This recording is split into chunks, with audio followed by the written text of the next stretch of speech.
Yeah. When you Google Power. power couples, the first result is always Beyonce and Jay-Z. Yeah, and for good reason. They are pretty much pillars of the community.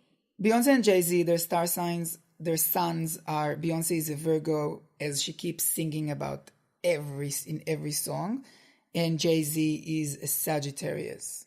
But what's interesting is when you look into their full charts, which are available on the internet, like everything else, like fake Calvin Klein underwear, which I unfortunately got for myself, you can see that their moon and Venus, Beyonce's moon is Scorpio and her Venus is Libra, and Jay-Z's moon is Libra and his Venus is Scorpio, which is such an amazing thing to see that, you know, a Virgo and a Sagittarius usually, I wouldn't say are compatible, because Virgo is super critical and Sagittarius is super easily offended. But when you look at their moon and their Venus, you can see that there is all this like dedication of the Scorpio and excitement of the Libra, and it kind of feeds off each other. I would also like to say that Beyonce has an amazing song from her debut album. It's called Signs. It's from 2003, and it's basically an astrology 101. Yep. We were listening to it before recording, and we really suggest that you would either pause right now and go listen to it, or listen to it right after this episode ends. But it's a 101. She literally goes through every sign and explains what's their qualities. A few highlights. I was in love with the Sagittarius, which is Jay-Z. He blew my mind. He also had a flip side, too much like a Gemini. Oh my gosh. He was freaky like a Taurus, the way he handled me. Flirtatious like an Aries. She really goes all the way. I want him sexy like a Scorpio, sensitive as a Cancer. But I think the biggest mistake in this song is when she says, I wish he was a Virgo, the same sign as me. Yeah, and all Virgos out there say that they wish they were with a Virgo, but what they mean is no one is good enough for me and I can't stand anyone. If a Virgo was actually with a Virgo, like if Beyonce was actually with a Virgo or a Beyonce, she would crumble. It'd be too much. Like, it's good to have that balance. Yeah, I think a Virgo and a Virgo would just be like list. I can't even think of what feedback. It would be. Yeah, it'd just be... It'll just be like, you know how some couples have this whiteboard where they say like, we need milk or eggs. It will just be like, you did this wrong. Exactly. And then on the other comment, I need 10 hugs and 3 cuddles, and it's your turn, turn to initiate, and my turn to initiate this. Like, wow. So obviously they want to date a Virgo, but they would not be able to date a Virgo. Yeah. Who are other power couples that we can learn from? There are so many, Etai. When you look into it, it's amazing. Obviously, Kanye and Kim come to mind. So Kanye, as we've mentioned a couple of times, he is a really well-known Gemini. Such a Gemini. Good friends with Donald Trump, another crazy Gemini. And Kim is a Libra, so she's an air sign. They're both air signs. And you can see that they're both very comfortable with celebrity, and they support each other's celebrity. They're not threatened by each other's celebrity and by both of their addiction to communicating and feeding off the love, and being in the limelight for both of them is part of their day job. So I think they really support each other in that way. Yep. And they really give each other the space to be who they are. Think about it. They're both so criticized all the time by everyone, but they find each other. And on a side note, whenever you're thinking of Libras, I think that Kim Kardashian is the ultimate Libra, because, it's a fact, it's a researched fact that every Libra that I have ever met has the best hair. Researched and hard proved. Facts. Every Libra, and you can check it and you'll see, every Libra you'll meet have a great hair. Even if they're bald, they'll rock that bald hair. It's a fact. And obviously Kim is like, her hair is always on point. But other than that, she's super flashy. She likes the good life. She likes shiny things. And she's also, I feel like she would be such a good friend. And she kind of like the pillar of the house, like of the Kardashian family. For sure. They're nothing without her. And she does care about, I know people criticize her for being like shallow and like, I don't know, surgery and stuff, but she cares about being a good person and she cares about doing the right thing. And Libras are they love it. Like, they're the scale, they're the judge, they're the lawyers. So she's someone we can all look up to, and I feel very comfortable and very safe knowing that Kanye is with her. Yeah. Because I think she's really supported him through and through.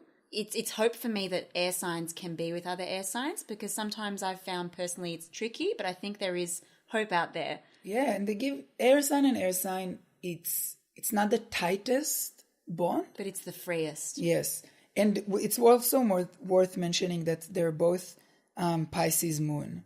They're both Pisces moon, and they're both Venus in earth signs, Taurus and Virgo. So there's definitely this dedication and loyalty in this relationship. Stability. Even in their instability, there is stability there. They're not writing albums like Beyonce and Jay-Z about, infidelity and things like that. They're actually They're quite not cheating solid on each other.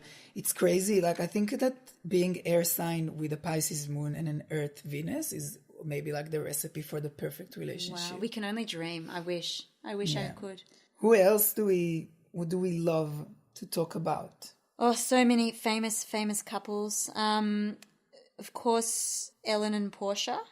Ellen DeGeneres and Portia de Rossi. Yep. Power couple out there. And they're both, again, double air signs, Aquarius and Aquarius. So solid foundation there. Yep. Air and air. You can see they're so chill. I saw this episode where Portia came to Ellen's show and she described what she did for her birthday.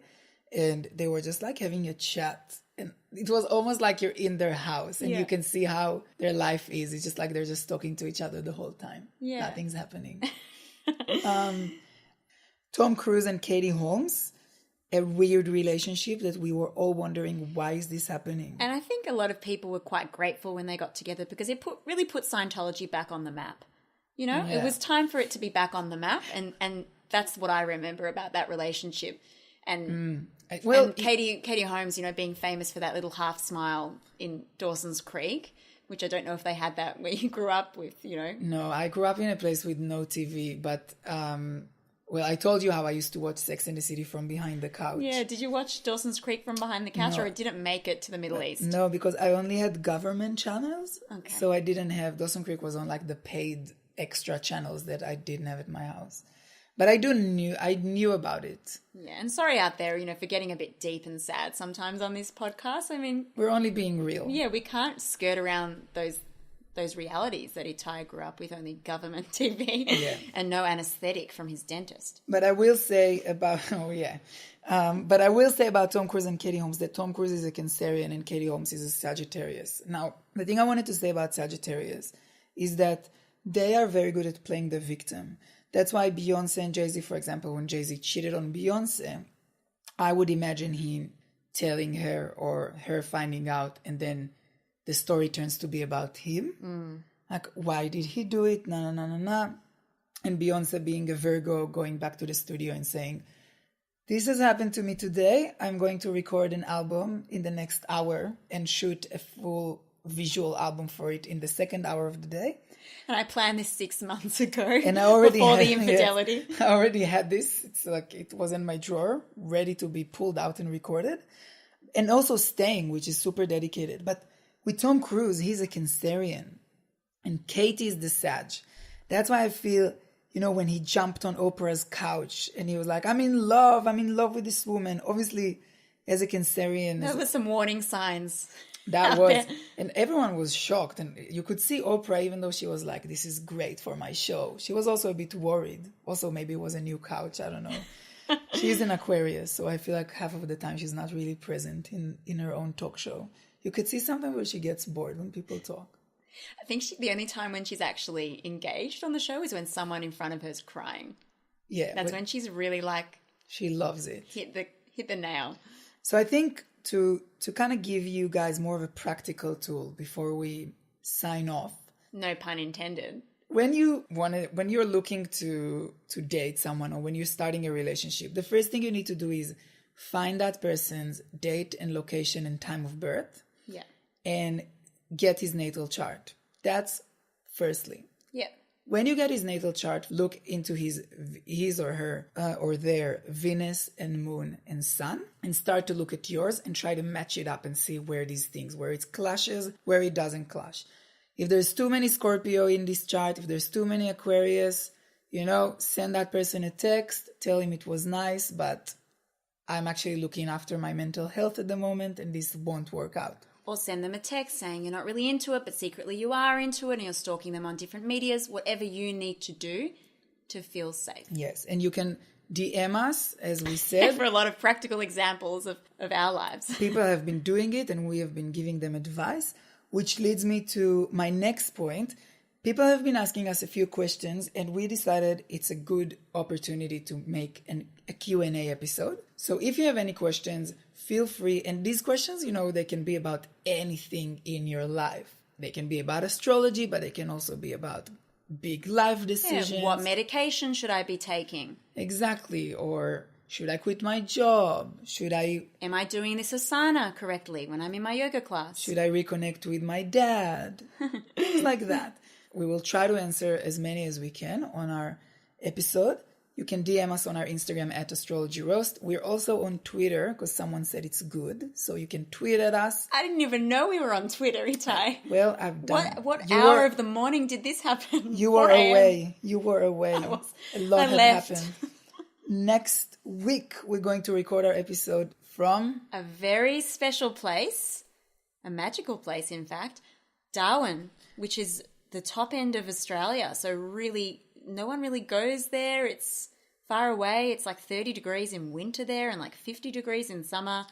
So it's going to be hot. Really, hot, metaphorically and actually episode. So make sure you tune in for that. We can't wait to record from a new location and have maybe some guest stars as well. Mm-hmm. No hints out there. But as Etai said, send us questions, comments, feedback. We love it all. So thanks again for being with us on another episode of Astrology Roast.